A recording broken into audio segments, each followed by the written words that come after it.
Well, Russia's President Vladimir Putin spoke today before participants of the International Valdai Discussion Club in Sochi. There, he had some very harsh words for the U.S., accusing Washington of repeating old mistakes. RT's Igor Piskunov has a look at that speech. It's already been deemed as Putin's strongest speech in many years. The president lashed out at the United States for unilaterally imposing its agenda and its business all across the world, often ignoring rules and punishing those who disagree, either with force, blackmail, or sanctions. There are many tried and tested ways of influencing insubordinates. There are military actions, economic ones, and propaganda pressure. There is interference into domestic affairs, and there are appeals to some above-the-law legitimacy when it's needed to justify the unlawful regulation of conflicts. There is suppression of unwanted regimes. In recent years, we had evidence that certain leaders have been literally blackmailed. It's not in vain that the so-called Big Brother has been spending billions of dollars on spying around the world, also spying on his close allies.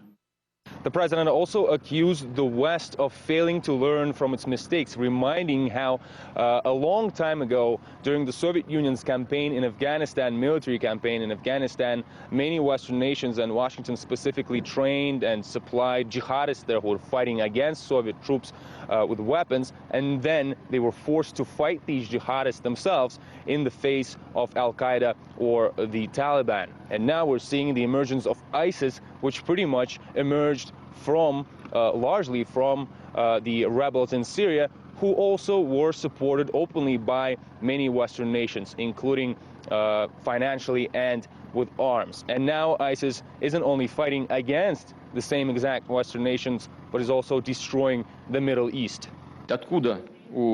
In Syria, the United States and its allies have begun directly to finance and send arms to the fighters there. They began encouraging filling their ranks with mercenaries from different countries. Let me just ask this: where are the militants getting the money from, their weapons from, and their military specialists from? How did it come about that this so-called ISIS turned into a powerful group, practically an army? Vladimir Putin was also asked a question about the different approach in the West to the reunification of Russia and Crimea, and here's what he had to say on that. You know, in this case, I'm always happy to recall what the ancients said. Do you remember the wonderful phrase, "Gods may do what cattle may not"? Well, we can't agree to such a statement. Maybe cattle may not be allowed, but I'd like to say the bear will not ask anybody's permission. Generally, he's considered to own the taiga.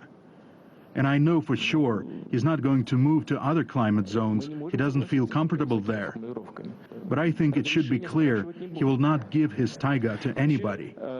Moscow is open for dialogue as long as it's aimed at building a reliable and stable security system, since according to the president, without rules, the world will fall into chaos.